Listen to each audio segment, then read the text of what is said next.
Hello and welcome to i24 News Sports Daily Magazine with all the latest scores and stories from around the world. Thursday evening, the weekend is almost here, and these are the headlines. Is he worth 100 million euros? If you ask anyone in Madrid today, the answer is absolutely yes. What a goal by Gareth Bale to give Real Madrid the Copa del Rey. Was the big money spent in Monaco worth it? Probably not. The team from the Riviera will end the season with no trophies following their loss in the French Cup semi-final. If you are 9 or 10 years old and you're good at football, the big clubs are looking for you as football academies throughout Europe try to find the stars of tomorrow. And we choose our top 5 for this week. Bayern Munich and their German Cup qualification are in. Marc Marquez is also here. Is any of them our number 1? Hello again and thank you for joining us. We are live from the Jaffa Port. We begin with the final of the Copa del Rey. Every time a trophy is being handed, it's a big affair, but this one was even bigger. Real Madrid in one corner, Barcelona on the other, the cup in the middle, and King Juan Carlos in the stands. Everything was set up for the big drama. Real Madrid was the better team at the beginning, and they were rewarded early on, Angel Di Maria putting them on top. Second half and the Blaugranas react. Marc Bartra equalizes with a header, but then came the moment this final will be remembered for. 5 minutes remaining, and look at Gareth Bale. His sprint starts before the half line. He goes out of the pitch to leave Bartra behind and makes no mistake in front of Pinto. What a goal by the 100 million euro man who proves he may be worth of that crazy price tag. Even injured Cristiano Ronaldo thinks so. Just as the game was ending, Neymar could have sent it to overtime, but he hits the post. Real Madrid wins 2-1, Barcelona loses again. Iker Casillas lifts the cup, maybe on the way to a historic treble, but everybody knows who the real hero of the night was. Gareth Bale is the man. Ha hecho el gol, seguro, ha hecho el gol más importante en un momento. I'm quite sure it's the most important goal of his career. What a time to score. It was a very good performance. I think all my players played very well because we played as a team. Todos muy bien, sobre todo porque han jugado como un equipo. Hablar una final de merecimiento, si es justa o injusta. To speak of a deserving final, whether it is fair or not, Real Madrid won, and I congratulate them for the victory. Evidently, it's not a good time. It's not a happy moment. It's been a tough week for us on all fronts, but one in which we have the responsibility to carry on and continue fighting for what's left, and that's La Liga. And the celebrations in white that started at the Mestalla continued in Madrid, where it was a very long night. It was very late at night, or very early in the morning if you wish, when the cup made it to the Spanish capital, but that did not stop tens of thousands of fans to celebrate in Madrid's Plaza Cibeles. The team's open-top victory bus drove around the square 3 times as the players took turns and hold up the trophy, which Real won for the 19th time. The fans now hope to be back here very soon, twice more, to celebrate the Spanish title and the Champions League. In France, it was semi-final time. Rennes already made it to the final on Tuesday. Who will they face in the final?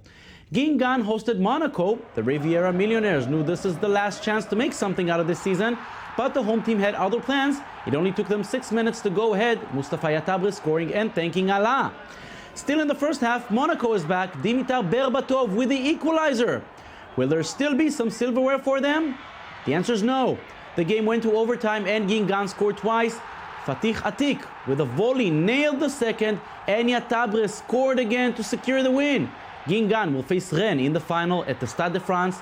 Monaco will only finish second in the league, and with all the money invested in the team, it's nothing short of a huge disappointment. Now to Germany, and there were no surprises here.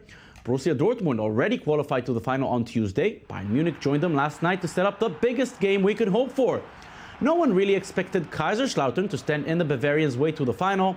The second division team surprised many people by making it to the semis, but against Bayern in the Allianz Arena, it was no real match. Bastian Schweinsteiger and Toni Kroos scored in the first half. Arjen Robben set them both and added one himself after the break. There was still some consolation for the visitors as Simon Zuller headed in, but any hope of a comeback was soon gone. Bayern added 2 more, cruising to a 5-1 victory. Now to the Premier League, where it was time for some delayed matches, and though Liverpool was not playing, they still did a great step towards a first championship in 24 years. Manchester City was relying on the 2 games they had in hand, but they knew they had to win them both and they could cut Liverpool's lead to just a point, but the citizens were unable to beat last place Sunderland at home. 2-2 was the final score. Samir Nasri with a last-minute goal saved City from an even bigger embarrassment, and manager Manuel Pellegrini knows that the dramatic loss in Anfield on Sunday was still in the players' minds 3 days later. I'm sure that just in 3 days it's very difficult for the players to take out of their mind the game against Liverpool. So we needed more intensity, but our mind maybe was not in the moment to do it. Manchester City still have a game in hand, but they're now 6 points behind the Mighty Reds, 4 points behind Chelsea. The 2 leaders will face each other next weekend in Anfield in a match that could decide the title. Everton saw their Champions League hopes seriously hampered last night following a 3-2 home loss to Crystal Palace, and they're now trailing Arsenal by a point in the race for the 4th place.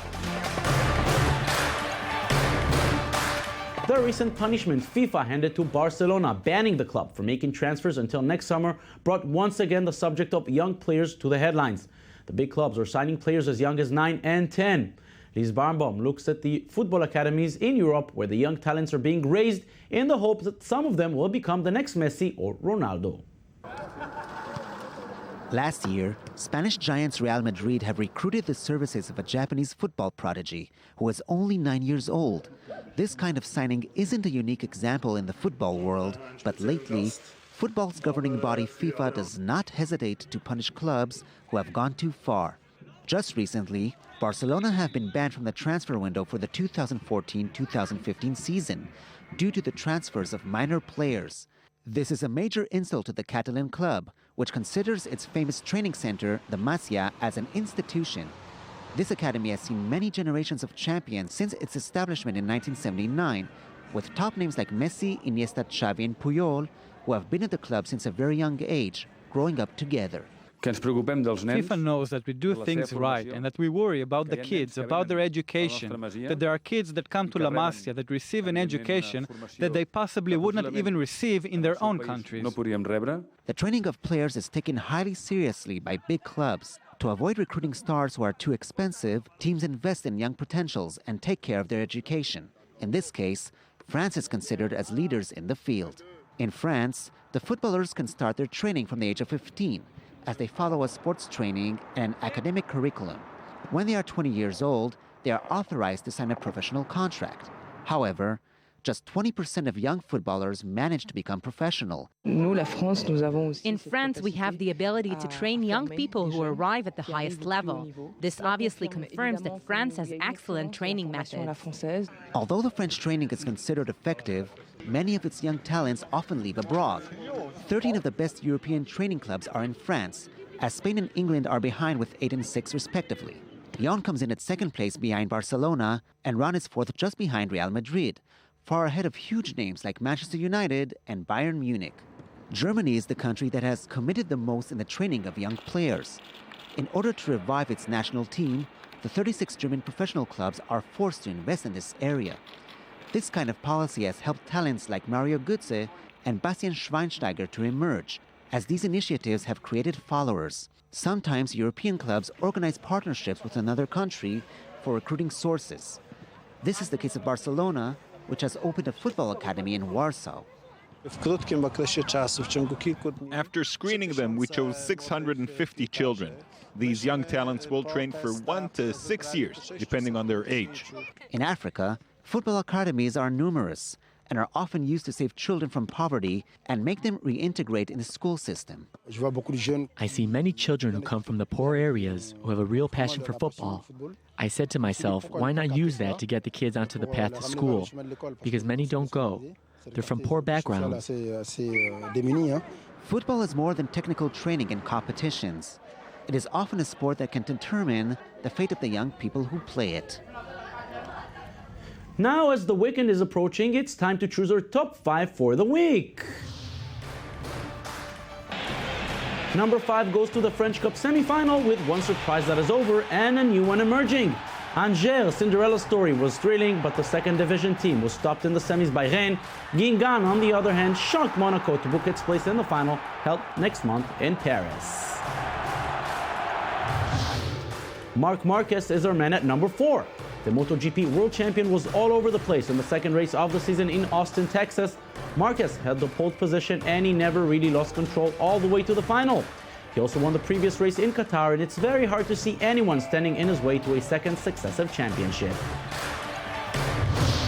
One of the classic one-day bicycle races, the Paris-Roubaix, is our number 3. The race, made famous by the cobblestones which gave it the name the Hell of the North, lived up to its reputation with plenty of crashes along the way. Dutch biker Nicky Terpstra was able to avoid them and win the prestigious race with a time of 5 hours, 38 minutes and 57 seconds. The German Klassiker that awaits in the Cup final is our number 2 choice. Borussia Dortmund and Bayern Munich had no real troubles cruising by the semis to set up another meeting between them. Will Robert Lewandowski beat his next club? Will Mario Götze do it to his former team? The answer's next month in Berlin. And the winner this week, a definite number 1, is the Spanish Clásico in the final of the Copa del Rey. 85 minutes went by, 2 goals were scored, and came the moment no one will forget. An incredible goal by Gareth Bale, following a sprint that took him off the pitch, secured the win for the team in white. Iker Casillas lifts yet another trophy. The big question now, will he lift 1 or even 2 more within the next 5 weeks? This week in sports, as we have just seen, had plenty of peaks and beautiful plays, but it was not all joy and happiness, as it was also a time of remembrance for past tragedies. Merav Savir brings us some of the paper's headlines in this week's press review. This week began as a somber one, as the United States marked the 1-year anniversary of the Boston Marathon bombing. As tribute, the New York Times ran a long-form piece sharing interviews with survivors, telling of how they coped since the tragedy. One reflecting on how the day's event made her appreciate life more, saying at first she felt guilty, that the bombing changed her attitude. Another one opened up about the head injury he endured during the attack and the tattoo on his wrist, which he says he got so that he never forgets, saying even though it's only numbers, it makes everything real. And on a different note, in The Guardian Wednesday's Copa del Rey and Gareth Bale grabbed headlines, saying, quote, Real Madrid's Gareth Bale gallops past Barcelona to land Copa del Rey. Real beat Barca on a Bale beauty in the 85th minute. The Guardian saying, quote, the Welshman already has a moment to define his debut season in Spain, the kind of goal that defines him, and he was able to hoist that his first trophy as a Real Madrid player. And last but not least, in the New York Post, Knicks player Amari Stoudemire may be saying shalom to New York and hitting the court in Jerusalem after his contract expires next season.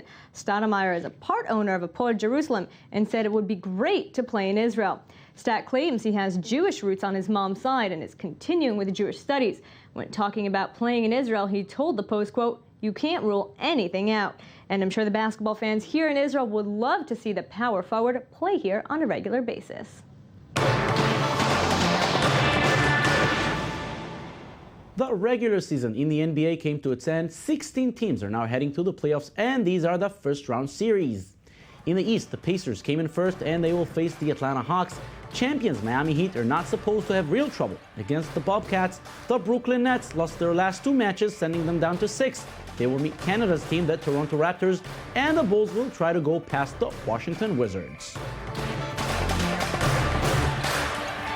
In the West, San Antonio secured home court advantage throughout the playoffs, but their first-round Texas derby will not be an easy affair. Dirk Nowitzki and the Mavericks are always tough. Kevin Durant and Oklahoma City will face the Grizzlies. The Clippers will meet Golden State for a California derby, and the Rockets will try to go past Portland. The playoffs will begin this coming Saturday. Nelson Mandela, who died 4 months ago, was an inspiring figure for the world of sports, not only in his native South Africa, but throughout the world, and last night he was honored in Yankee Stadium. A plaque in Mandela's honor was placed in Monument Park with the presence of his granddaughter, Zondawa Mandela. The late South African president visited Yankee Stadium in June 1990, just 4 months after completing a 27-year sentence for his part in the fight against apartheid. During that visit, Mandela mesmerized the New York crowd by saying, "You know who I am, I'm a Yankee." The Yankees did not forget that and gave Mandela the honor he deserves. And if you ever wondered what a fall from grace would look like, well, here's your chance. Hi, I'm Lance Armstrong, 7-time winner of the Tour de France. Hey, I didn't write the script. And today I'm going to teach you how to change a flat tire. It may be a rather quirky attempt to salvage his image, or perhaps the need to make some money. Whatever it may be, Lance Armstrong's instructional video on how to change a flat tire made its impact throughout the US. Outside Magazine published the video in an issue that featured numerous how-to articles. We may like him or not, we may see him as a big liar or not. One thing is for sure, if you want to replace a tire, this is the man to go to. And that's it for today. Don't forget, you can watch us anytime on our website at i24news.tv. We're also on Facebook and on Twitter. Thank you for watching and have a beautiful day.